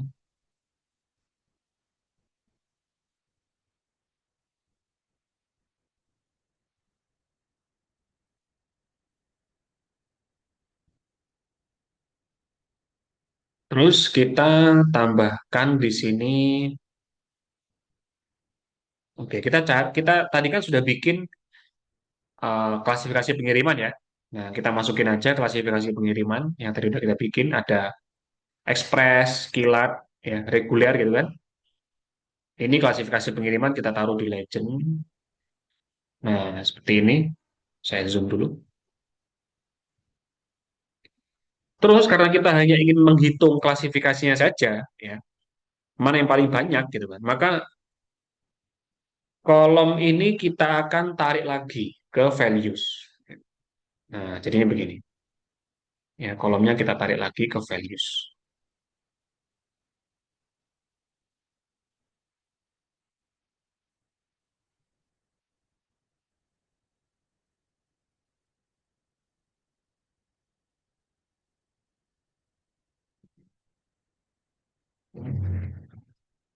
Ah, keliru. Hmm,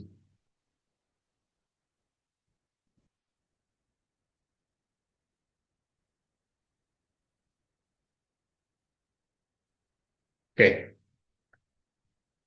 Jadi yang paling banyak ternyata ekspres ya, atau kilat nih. Nah, biar lebih mudah ya, kita edit dulu ya.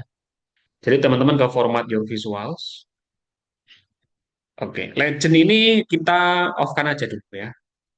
Legend kita off-kan. Nah, yang kita akan sesuaikan itu di bagian detail labels. Ya. Detail labelnya di on-kan begini. Nah, di sini ada pilihan tuh, position, ada inside, ada outside kayak tadi ya. Ada juga prefer outside dan prefer inside. Nah, labelnya mau tampil apa aja. Ada muncul kategori doang, ya, kategori aja. Ada juga value-nya aja. Atau lengkap. Lengkap ada all detailable. Nah, kayak gini juga boleh. Tergantung preferensi ya. Tergantung preferensi. Saya sih suka begini. Karena di sini lengkap. Tipenya apa, sorry, klasifikasinya apa, kemudian ada persentase, ada juga jumlahnya, 0%. Ya.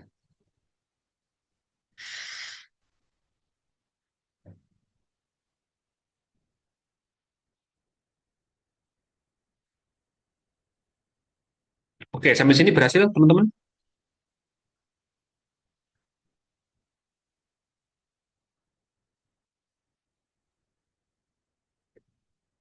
Yang sudah berhasil boleh tekan angka 1, berhasil. Oke.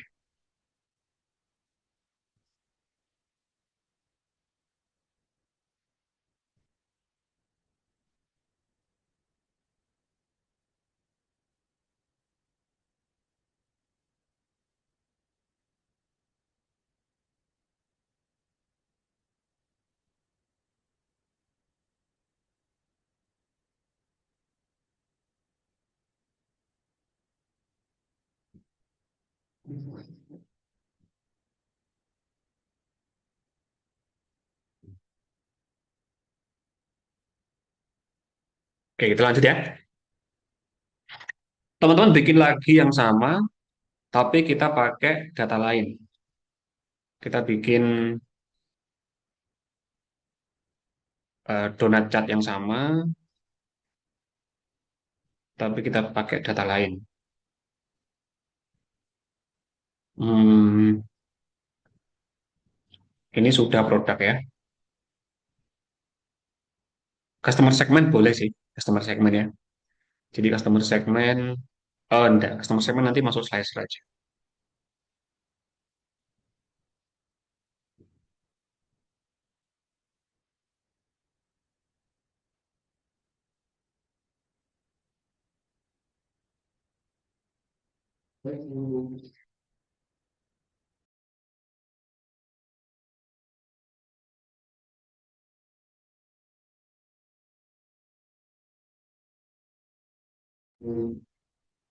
Sebentar ya teman-teman ya.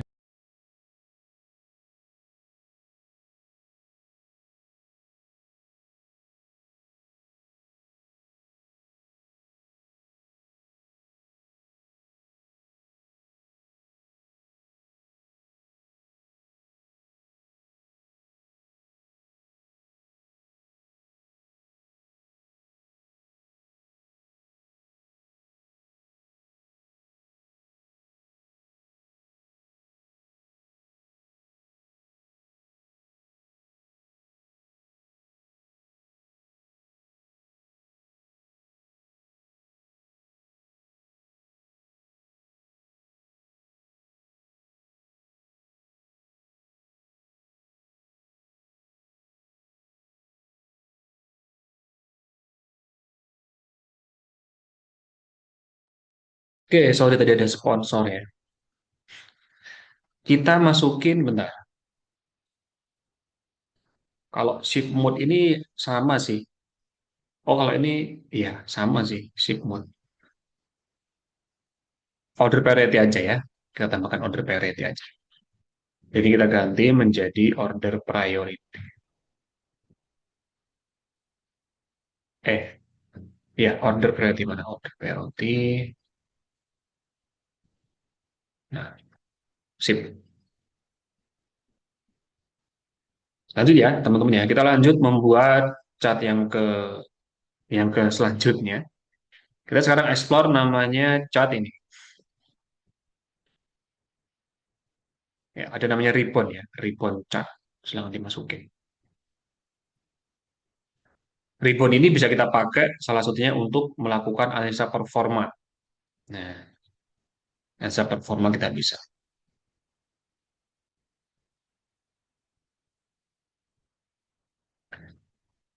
Jadi di sini kita tambahkan ya, teman-teman ya. Kita tambahkan pada parameter x-axis ya, year ya, kayak kemarin. Kita ke tanggal, date hierarchy, year. Terus sales ke y-axis. Oke, silakan disamakan dulu. Jadi year sama sales. Mau pakai profit juga boleh, kita ganti profit aja ya. Profit. Nah, berikutnya legend kita kasih manager. Legendnya kita kasih manager. Manajernya boleh dari mana aja sih? Dari atas juga. Oke. Jadi ini maksudnya apa sih gitu ya teman-teman ya? Tadi di awal saya sampaikan sebenarnya ini hampir sama seperti line chart ya maupun eh, hampir sama juga seperti kolom chart ya. Hanya saja dia bisa kita eh, alih fungsikan sebagai chart untuk mereview performa. Ya. Kenapa bisa seperti itu? Ya, sebagai contoh nih,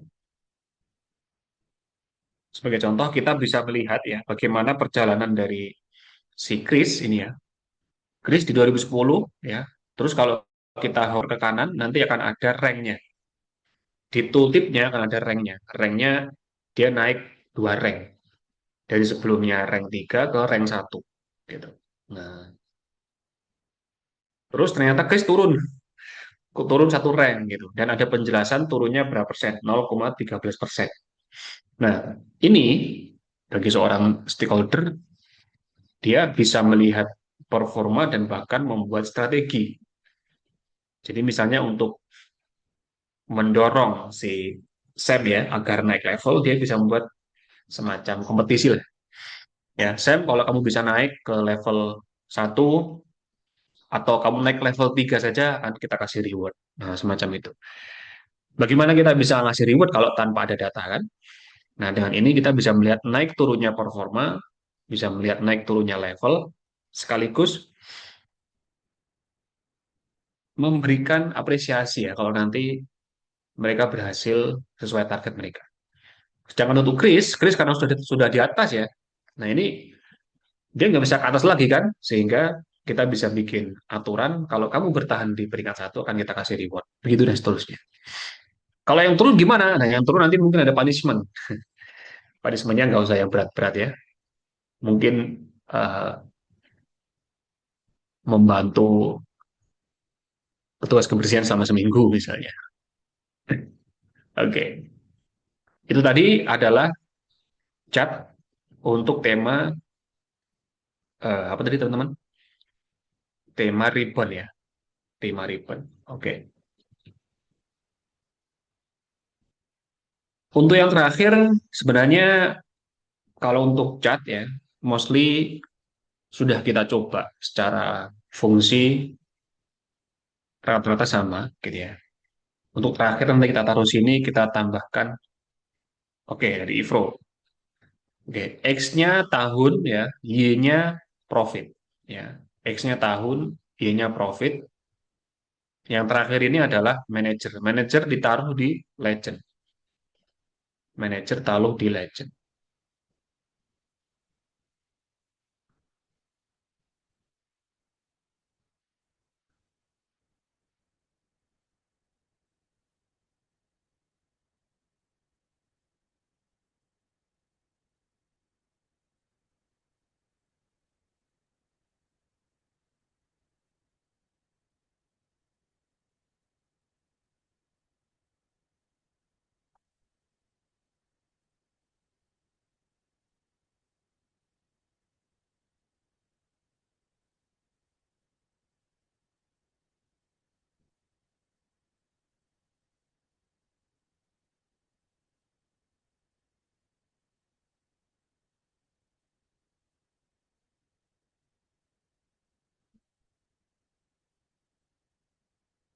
Oke, lanjut ya.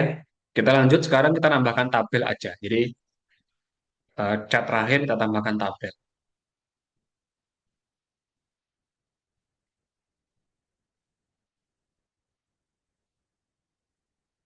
Tabel juga cukup penting teman-teman kalau mau membuat eh, informasi dengan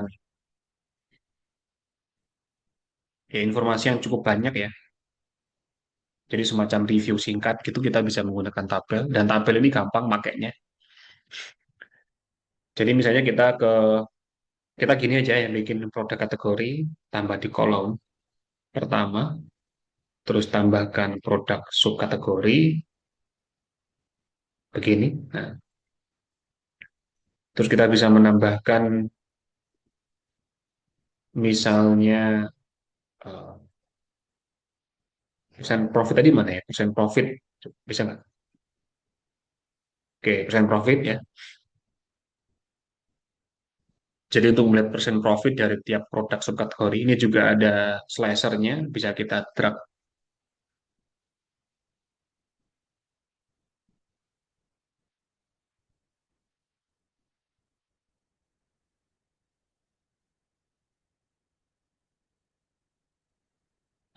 Nah, informasi sebelah kanan ini tinggal kamu tambahkan. Bisa apa saja. Bisa misalnya, kita coba aja ya. Kita coba. Bisa nggak shipping cost? Oke, ini total shipping cost untuk tiap barangnya. Nah, terus diskon yang terlibat, nah itu juga bisa. Ya. Mungkin satu lagi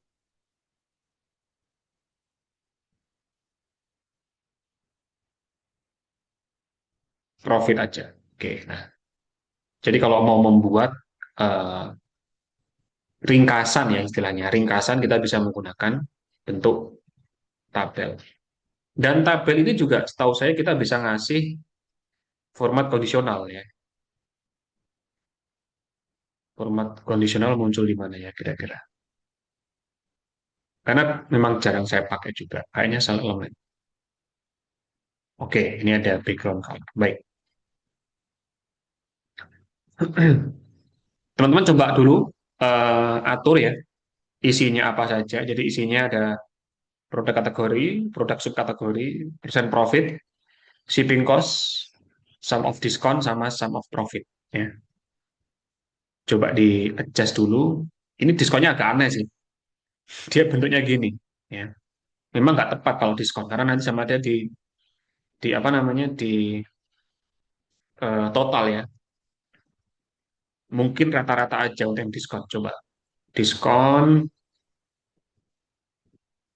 diskon ini kita ganti ya. Ini teman-teman klik di sini di drop down-nya ganti menjadi average. Nah, udah cocok. Tadi ngawur tadi. Sekarang udah benar average.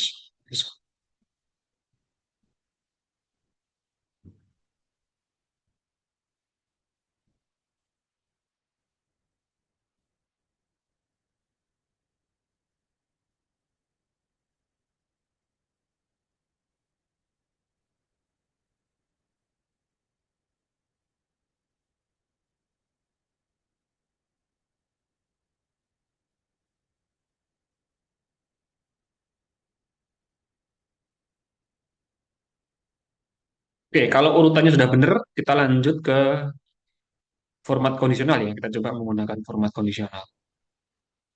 Saya ulangi, jadi produk kategori, produk subkategori, persen profit, ya. Kemudian sum of shipping cost, average discount, ini harus average, lalu sum of profit.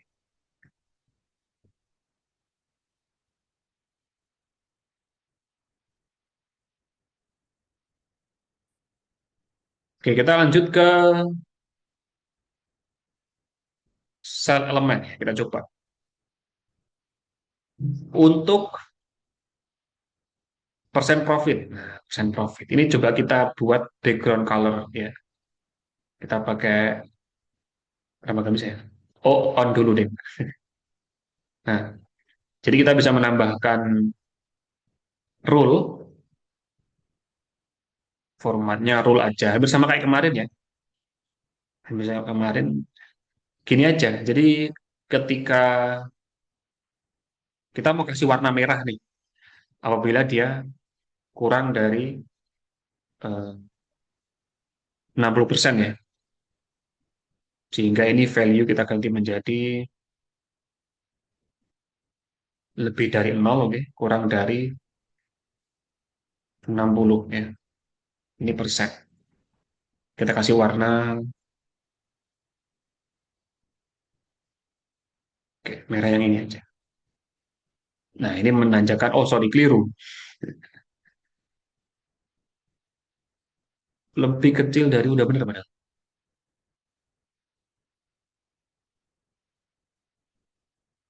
Kita lihat dulu ya, rumusnya ya. Kenapa 74 kok ikut?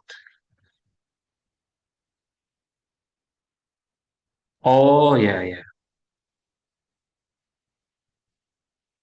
number aja coba ya. Kita ganti number aja. Oh, kurang tepat juga. Karena persen itu 93-nya dianggap 100% teman-teman ya. Jadi ini agak tricky sih. Persen.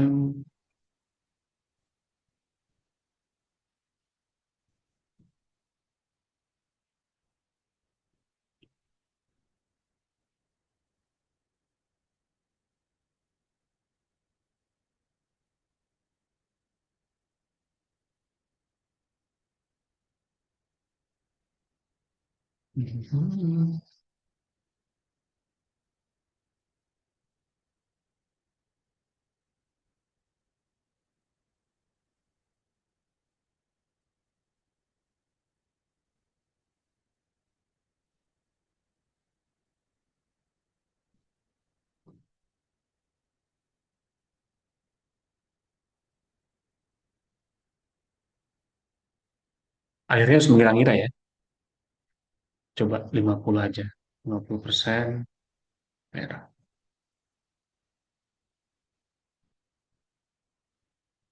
Oke, kita pakai yang 50% saja ya. Itu pun 72 masih ikut ya. Mungkin 45. 40 kayaknya. 63. Ya, 63 masih ikut. Ya, agak tricky ternyata. Kalau pakai persen agak tricky ya. Jadi kita offin aja deh yang ini. Agak tricky karena dia bisa jadi 56 itu dianggap 1% atau 0%. 93-nya adalah 100%. Ya. Jadi kita pakai profit aja deh. Profit di bawah 50.000 aja ya.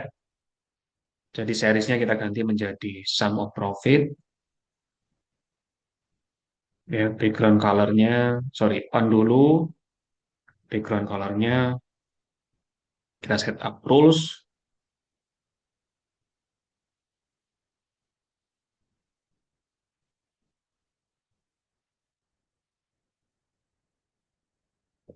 Kurang dari berapa? 50.000 ya.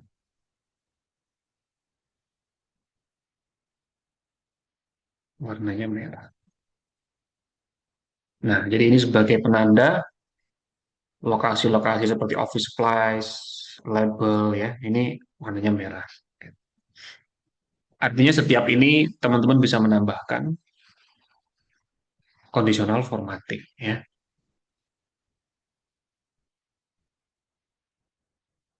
Oke, kurang dikit lagi kita tambahkan ya slicer.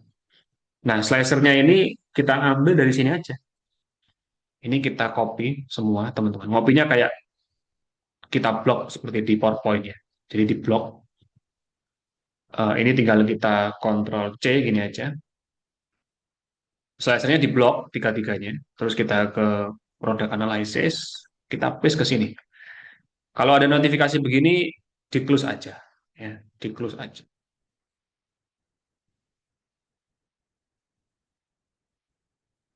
Oke, ini pasti bekerja di sini. Tuh. Jadi tenang aja, dia juga bekerja. Meskipun kita pindah.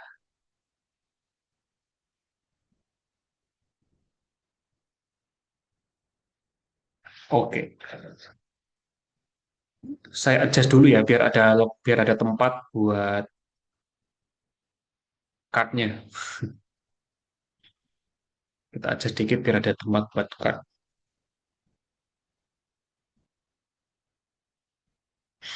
Nah, card-nya kita isi apa saja? Sebenarnya card-nya sebagian ini ikut juga nggak apa-apa sih. Sebagian yang ada di sini ikut ada di sini juga nggak apa-apa. Namun mungkin yang kita perlukan di sini karena kita bahas produk ya, sepertinya jumlah produk. Sepertinya jumlah produk. Jadi kita klik dulu card-nya. Ini kita hapus. Jadi kita tambahkan jumlah produk terjual ya. Berarti kita pilih eh,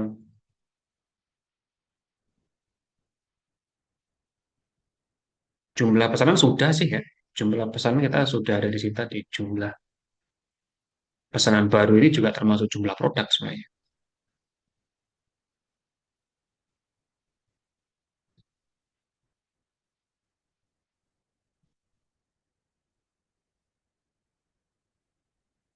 Shipping cost saja ya, nggak apa ya, shipping cost. Jadi karena di sini juga ada klasifikasi pengiriman, sehingga ini kita ganti deh product and shipping analysis.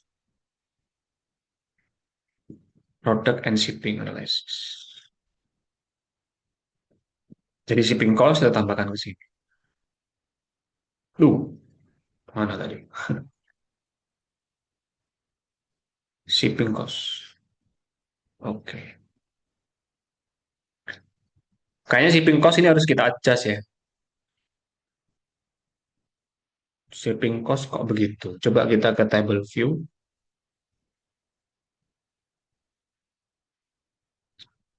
Shipping cost.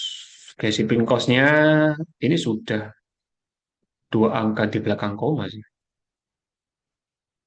Kita pastikan aja. Teman-teman silahkan ke table view ya. Terus kita pilih kolom shipping cost. Ini kita ganti ya menjadi dua desimal. Oke, sekarang kita lihat ke report view. Oke, sudah benar. Shipping cost lalu apa lagi ya yang bisa masuk ya?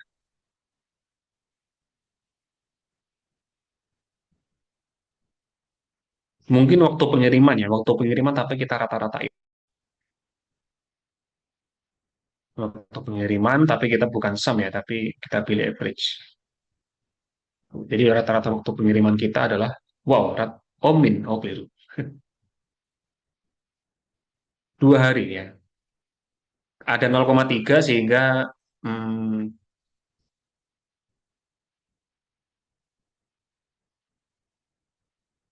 ya nggak apa-apa lah ya. Kesimpulannya pokoknya 2 hari lah. Average waktu pengirimannya 2 hari. Oke, apalagi yang bisa ditambah ya.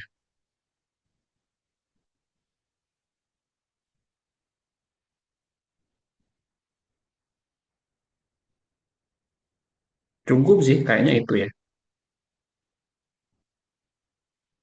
Oke, ya. Somehow kita sudah menyelesaikan ya dua report. Teman-teman, kalau teman-teman kurang puas dengan tampilan ini ya, teman-teman juga boleh menggunakan referensi yang ada di internet ya.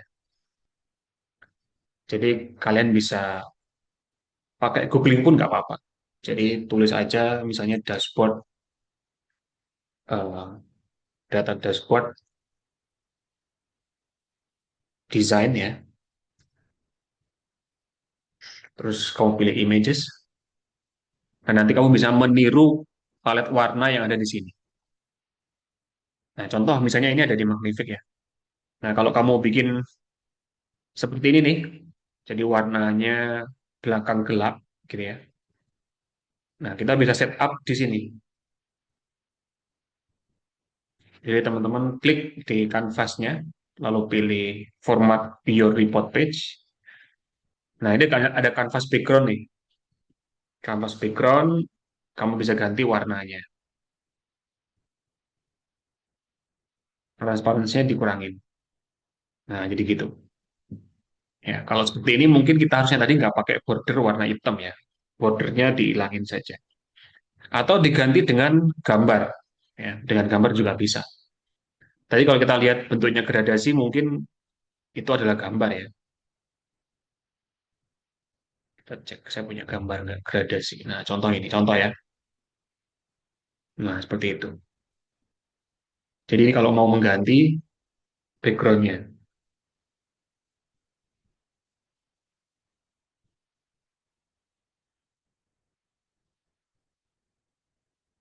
Oke.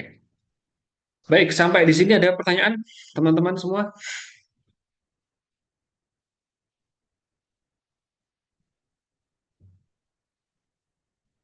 Silakan jika ada pertanyaan. Nah, lalu bagaimana Pak nanti saya menunjukkan portfolio ini kalau misalnya lagi tahap interview atau tahap ya melamar pekerjaan gitu ya, melampirkan portfolio. Kamu bisa melampirkannya dengan cara begini. Jadi ini bisa diekspor ya, diekspor menjadi Power BI template atau PDF. Kalau PDF, karena kita di sini, contohnya ini karena saya ada page satu yang itu juga ikut ke ekspor sih. Kalau PDF, ya nanti bentuknya halaman per halaman PDF-nya itu per reportnya. Jadi kita pilih ekspor, ya, ekspor to PDF.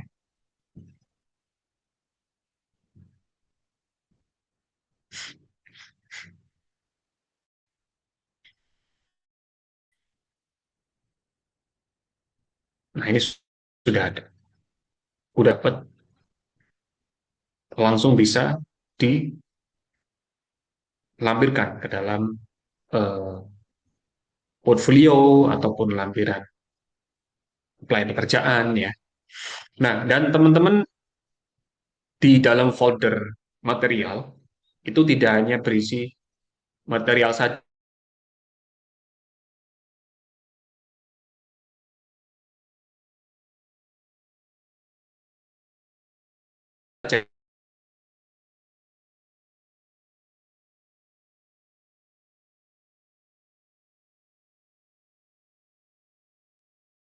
Sorry, sempat terlempar ya. Sorry. Tadi sampai mana ya? Oke, jadi eh, tadi itu caranya mengekspor ke dalam PDF ya, portfolio kita. Terus teman-teman jangan lupa di dalam berkas atau di dalam folder material itu di situ juga kita udah ngelampirin modul ya. Nah, modul ini ada sekian ratus halaman. Ingat saya 210 halaman tuh, ada 210 halaman. Dan di sini membahas cukup mendetail dari mulai fundamental sampai transform data ya menggunakan Power Query. Kita lihat ada ini enggak. Oke, jadi dari mulai koneksi data ya, shaping data menggunakan Power Query seperti yang kemarin kita lakukan, membuat data model DAX ya, sampai gimana caranya mengoptimasi performa dari Power BI. Ini silakan teman-teman baca, dalemin. Terus kalau teman-teman masih butuh data ya, data set untuk dipraktekkan, itu teman-teman juga bisa sambil meningkatin skill ya, bisa latihan dan mendapatkan data di sini. Jadi ada salah satu platform penyedia dataset namanya Kaggle ya, namanya Kaggle.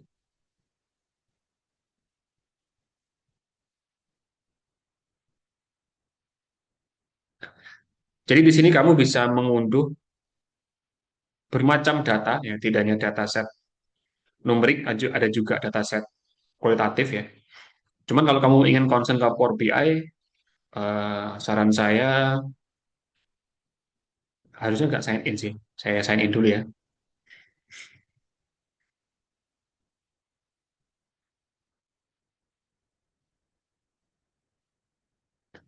Ya ini bagus ininya buat buat eh, kamu latihan lah ya untuk ningkatin skill.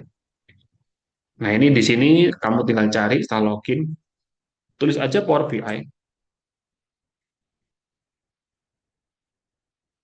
Nah, nanti akan dikasih, oh ya, setelah kita menulis Power BI di kolom pencarian, ini pilih dataset, pilih dataset. Nah, nanti kamu akan mendapati project yang bisa dikonversi menjadi dashboard Power BI. Ini ada banyak banget nih, ya. Bahkan ada juga yang sudah ngasih contoh dashboardnya kayak ini ya, Diabetes Dashboard Power BI, membahas tentang diabetes. Nah, itu contohnya. Tuh, clear ya. Yang perlu teman-teman pahami bahwa skill ini basicnya sudah teman-teman kuasai tadi. Dari mulai, ya sejak kemarin ya, dari mulai manajemen data, data cleaning, sampai membuat dashboard. Nah, untuk yang lain, ini memang perlu experience biar teman-teman uji ya daya analisisnya, gitu ya. Asah daya analisisnya, jadi harus sering latihan. Kalau tutorial di YouTube sudah banyak banget ya. Jadi harusnya dengan basic yang kita ikuti melalui bootcamp ini, teman-teman kalau mempelajari video melalui e-course maupun YouTube harusnya lebih mudah. Gitu. Baik, silakan jika ada pertanyaan sebelum eh, sesinya kita tuntaskan ya. Ada pertanyaan, teman-teman silakan.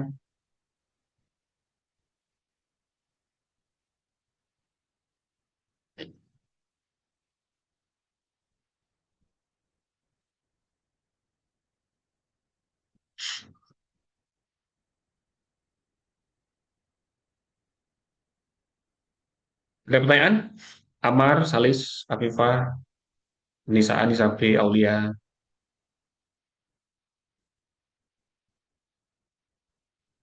Oke, bagus banget ya. Metrik itu bisa mengarah kepada apapun sebenarnya. Jadi kesannya bisa sangat dinamis. Saya lebih sering menggunakan istilah metrik untuk menjelaskan ukuran ya. Jadi metriknya apa? Penjualan kita naik, Pak, berapa persen? Metriknya apa? Untuk menunjukkan kenaikan itu ukurannya sales atau profit gitu. Nah, itu kalau metrik. Kalau KPI sekali lagi ya, KPI Key Performance Indicator. Jadi indikator performa, contoh misalnya. Dalam setahun, oke, misalnya kita di sini cek dalam rentang dari 2010 gitu ya. 2010 ternyata hanya mendapatkan profit 1,5. Sementara KPI kita, performa indikator utamanya itu adalah 2M. Nah, dari situ kita bisa melihat, oh ternyata kurang 5M nih. Oleh karena itu yang sifatnya KPI harusnya atau idealnya ditampilkan sebagai elemen yang paling mencolok. Dalam hal ini biasanya dalam dashboard itu paling atas. Gitu. Jadi kalau metrik lebih ke satuan ya, tapi kalau KPI lebih ke review performanya, review performanya. Gitu kurang lebih bisa penjelasannya ya. Jadi KPI cenderungannya pasti di atas nanti tampilannya. Ada pertanyaan lagi dari teman-teman yang lain?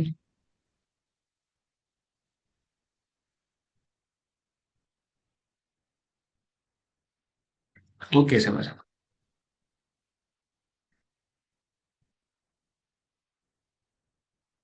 Kemudian teman-teman nanti untuk sesi ujian ada tim sendiri yang akan gawin ya, bukan bukan saya karena saya lebih fokus ke sesi training. Jadi untuk detail dari sesi ujiannya nanti silakan ditunggu informasinya di grup ya. Waktunya, waktu detailnya, termasuk mungkin juga ruangan nanti silakan ditunggu informasinya di grup. Saran saya teman-teman entah nanti di ruangan ada komputer atau tidak, teman-teman tetap bawa laptop saja ketika sesi ujian. Ya, ujiannya kognitif, jadi tidak ada ujian project dan semua yang kita praktekkan nanti dari situ eh, bahan-bahan ujiannya, gitu ya. Oke, ada yang mau tanya lagi nggak nih? Kita udah dari setengah 9 ya, sekarang setengah 11 ya, pas 2 jam.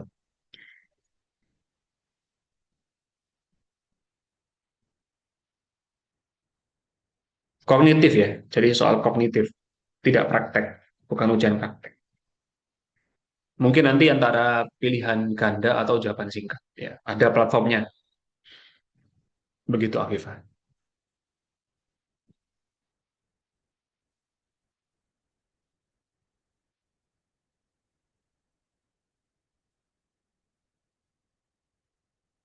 Oke, sama-sama. Sekarang kan jika masih ada pertanyaan, nanti silakan bisa disampaikan di grup ya.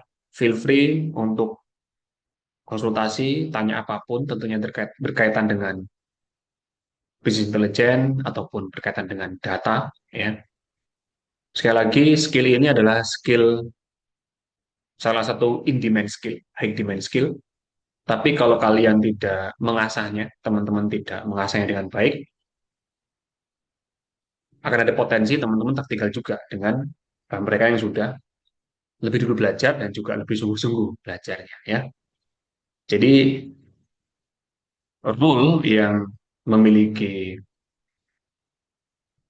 potensi ya, karir yang cukup baik di masa depan memang potensi di bidang data. Kenapa? Karena perusahaan sekarang sudah familiar dengan namanya data driven decision. Jadi mereka melakukan keputusan apapun based on data. Itu juga yang menyebabkan role dari BI analis semakin tinggi kebutuhannya, ya. Dan dengan menjadi BI analis sebenarnya teman-teman sudah sekitar 30 sampai 40% menguasai skill seorang data analis juga, kayak gitu. Jadi karena bagian dari data analis ya. Lebih tepatnya bagian dari data scientist sih. BI itu bagian dari data scientist. Saya ucapkan terima kasih atas partisipasi dan juga antusias teman-teman semuanya. Semoga ilmu yang kita diskusikan selama 2 hari ini manfaat buat teman-teman semuanya. Apabila saya ada salah kata, mohon maaf gitu ya. Dan saya juga sekali lagi mendoakan buat teman-teman yang masih semester 6 atau bahkan di bawah, kuliahnya berjalan dengan lancar ya, lulus tepat waktu, dan bagi yang sedang menunggu wisuda, semoga di waktu-waktu tunggu ini ada kabar baik ya, entah itu urusan karir maupun urusan rumah tangga ya. Itu semua kan kabar baik kan ya. Tentunya doa terbaik untuk teman-teman semuanya, semoga rekan-rekan semua bisa mendapatkan karir impian masing-masing. Sekali lagi saya akhiri pertemuan kita ya, semoga kita ada waktu bisa ketemu di lain kesempatan dengan momen yang lebih bermanfaat. Saya akhiri. Assalamualaikum warahmatullahi wabarakatuh. Selamat siang, selamat menjalankan aktivitas adik-adik semua. Waalaikumsalam warahmatullahi Assalamualaikum wabarakatuh. warahmatullahi Terima kasih, Pak. wabarakatuh.